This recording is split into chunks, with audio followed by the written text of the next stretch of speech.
साथियों, चैनल पर आपका फिर एक बार स्वागत है। साथियों, हिंदी पत्रकारिता में एक नाम है रजत शर्मा। काफ़ी प्रतिष्ठित पत्रकार हैं वो हमारे देश के। उनका एक न्यूज़ चैनल भी है, इंडिया टीवी करके, और सप्ताह में एक उनका प्रोग्राम आता है, आपकी अदालत।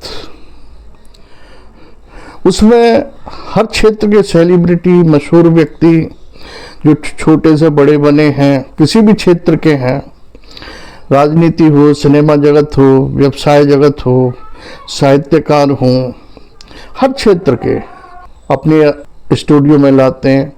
वहाँ अदालत का चैम्बर बना रखा है और कुछ ऐसे सवाल जो मनोरंजक होते हुए ज्ञानवर्धक भी होते हैं और रोचक भी होते हैं, जनता की तरफ से पूछे जाते हैं।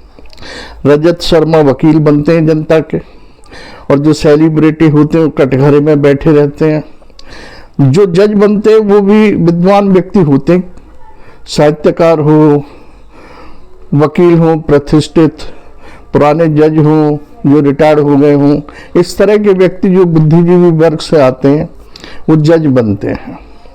और ये उनका रजत शर्मा का जो प्रोग्राम है, आपकी अदालत, बड़ा मशहूर प्रोग्राम है। हर सप्ताह देखा जाता है, लाखों लोग देखते हैं, हमारे देश में भी और विदेश में भी। यहाँ एक नाम और मैं लेना चाहूँगा, कपिल शर्मा। वो स्टैंड अप कॉमेडियन है और पहले उनका कलर्स चैनल पर प्रोग्राम आता था, comedy night with Kapil Sharma. फिर Kapil Sharma show Sony TV पे आने लगा। अब वो नेटफ्लिक्स पे आ रहे हैं। दोस्तों, उनके प्रोग्राम में, कपिल शर्मा के प्रोग्राम में रजत शर्मा जी को आमंत्रित किया गया था। रजत शर्मा जी आए। उन्होंने एक तो अपनी पारिवारिक बात बताई। वो बात इतनी प्रेरणादायक है उन नौजवानों के लिए जो कुछ करना चाहते हैं, जो अपने माँ बाप को दोष न दें, साधनों को दोष न देकर, जो वाकई जीवन में आगे बढ़ना चाहते हैं। अगर उनकी विल पावर है, जुनून है, कुछ करने की एक जज्बा है, तो आगे कहीं ना कहीं किसी मुकाम पर पहुंचते जरूर हैं। उन्होंने अपनी पारिवारिक संस्मरण सुनाया रजत शर्मा जी ने। उन्होंने कहा कि जब हम बहुत छोटे थे, परिवार बहुत गरीब था, पिताजी थे, 11 लोगों का परिवार था हमारा, और 10 बाई 10 के कमरे में हम बम्बई में रहते थे। रात को जब सोते थे तो पता नहीं किसके पैर किसके सिर पे लग रहे हैं, और पानी की टंकी नगर पालिका की थी, वहीं से पानी भर के लाते थे। पहले हम पानी लाते थे तो हमारी बहन नहा लेती थी, हम सब बाहर रहते थे, फिर एक एक करके नहाते थे। इस तरह उन्होंने जीवन गुजारा। वो कहते हैं कि हमारे यहाँ टीवी भी नहीं था। हम पड़ोस में दूसरे के यहाँ टेलीविज़न लगा हुआ था, उसको देखने जाते थे और खिड़की से देखते थे, या दरवाजे, वो दरवाज़ा खोलते नहीं थे तो कुछ दरवाजे में झिरी थी, दरार थी, वहाँ से झाँक कर हम टीवी देखते थे। एक दिन देख के उन्होंने भगा दिया तो हमारे पिताजी ने पूछा कि कहाँ गए थे, तो हमने बता दिया कि इस तरह हम टीवी देखने गए थे। आज उन्होंने दरवाज़ा भी नहीं खोला, हम दरार से देखते थे, आज उन्होंने वहाँ से भगा दिया। तो उनके पिताजी ने एक बात कही उनसे कि आप दूसरे के घर किसी तीसरे को टेलीविज़न में देखना जाते हो और दुत्कार कर भगा दिए जाते हो, ऐसा कुछ क्यों नहीं करते कि लोग तुम्हें देखें। ये उनके पिताजी के कहे हुए शब्द रजत शर्मा को घर कर गए, दिमाग पर, दिल पर, और उन्होंने ठान लिया कि मुझे भी कुछ करना है। वो आगे बढ़े, शिक्षा प्राप्त की, कैसे ही की, फिर पत्रकारिता का कोर्स किया और अपना एक न्यूज़ चैनल खड़ा कर दिया इंडिया टीवी के नाम से, जो आज आप भी देखते हैं, हम भी देखते हैं। ये जो संस्मरण उन्होंने अपना पारिवारिक बताया, ये उन नौजवानों के लिए है जो अपने माँ बाप को दोष देते हैं कि हमारे पिताजी ने ये नहीं किया हमारे लिए इतनी शिक्षा नहीं करी, हमारे लिए पैसा जोड़ के नहीं रखा वरना हम भी बिजनेस कर लेते, या हमारे लिए ये साधन उपलब्ध नहीं कराए वरना हम भी आज कहीं ना कहीं पहुँचते। ये सब बेकार की बातें हैं।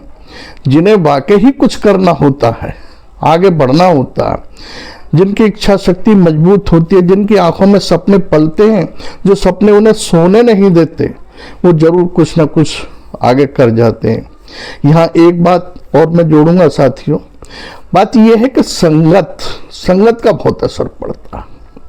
जो लोग आगे बढ़ते हैं वो अच्छी संगत अपने साथ रखते हैं। ये ना हो कि वो 10-20 दोस्त हों, उनका अगर कोई एक ही दोस्त है और वो अच्छे चाल चलन का है, अच्छे संस्कार वाला है, तो वो एक ही उनके लिए हजारों के बराबर है। ये जरूरी नहीं कि वो धनवान ही हो, अगर वो निर्धन है, अच्छे संस्कार हैं, अच्छा आचरण है उसका, उच्च विचार है उसके, तो वो ही 1 लाख के बराबर है उसके लिए। और अगर धनवान लोग हैं संगत में और उनका चाल चलन अच्छा नहीं है, विचार अच्छे नहीं है, उनका आचरण अच्छा नहीं है, तो वो बेकार है। वो आपको भी ले डूबेगा, वो संगत वाले तो डूबेंगे, आपको भी ले डूबेंगे। लिहाजा संगत बहुत बड़ी चीज है। साथियों, बात करते हैं, रजत शर्मा ने एक संस्मरण सुनाया कपिल देव के शो में। उन्होंने कहा कि मैं अपने शो के लिए, आपकी अदालत के लिए हर सेलिब्रिटी को लाता हूँ। एक बार मैं दिलीप साहब को प्रोग्राम बना कि उनको अपनी आपकी अदालत में लेके आऊं। मैंने उनसे समय लिया, जैसे तैसे समय मिला, मैं उनके घर गया और मैंने उनसे कहा, साहब हम एक मनोरंजन प्रोग्राम बनाते हैं और आपको उसमें आना है और बस आपसे चंद सवाल जवाब पूछे जाएंगे। अगर आप इजाज़त दें तो हम कुछ पर्सनल सवाल भी पूछ सकते हैं। बोले, मुझ पर मुकदमा? दिलीप साहब बोले कि मुझ पर मुकदमा चलाओगे आप? मैंने तो भाई ऐसा कोई जुर्म ही नहीं किया।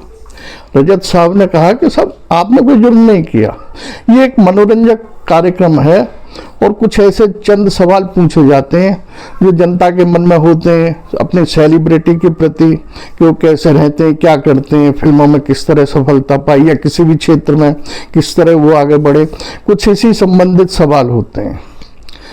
बोले, तो वकील कौन है? दिलीप साहब ने पूछा। बोले, साहब जनता की तरफ से मैं वकील रहता हूँ। और जज आप जिसे चाहें बना लेंगे। वैसे तो मेरी नज़र में जावेद अख्तर साहब हैं, वो जज की भूमिका निभाएंगे। अच्छा, चलो सोचते हैं। रजत साहब वापस आ गए। फिर उन्होंने फ़ोन किया, दिलीप साहब ने समय नहीं दिया। इसी तरह 2 महीने गुजर गए। एक दिन रजत शर्मा जी पर जावेद अख्तर साहब का फोन आया। बोले, भाई तुमने दिलीप साहब से क्या कह दिया? वो हर तीसरे दिन मुझे फ़ोन करके अपने घर बुला लेते हैं और कहते हैं कि जजमेंट लिखो। मेरी समझ में नहीं आता कि मैं जजमेंट क्या लिखूं। न कोई सवाल है मेरे सामने, न जवाब है, न कुछ इस तरह की अभी तुमने मुझे स्क्रिप्ट दी कि ये सवाल पूछे जाएंगे, मैं क्या जजमेंट लिखूं। वो तीसरे दिन मुझे अपने घर पे बुला लेते हैं फ़ोन करके कि जजमेंट लिखो। मैं क्या जजमेंट लिखूं? मैं घंटा 2 घंटा वहाँ व्यतीत करके आ जाता हूँ। ऐसा क्या बोल दिया? रजत शर्मा ने कहा कि मैंने तो उनको उस प्रोग्राम के लिए, आपकी अदालत के लिए आमंत्रित किया था, यही बात हुई थी। उन्होंने जज का नाम पूछा तो मैंने आपका बता दिया कि उनसे बातचीत चल रही है, जज वही बन जाएंगे। बस इतनी बात हुई।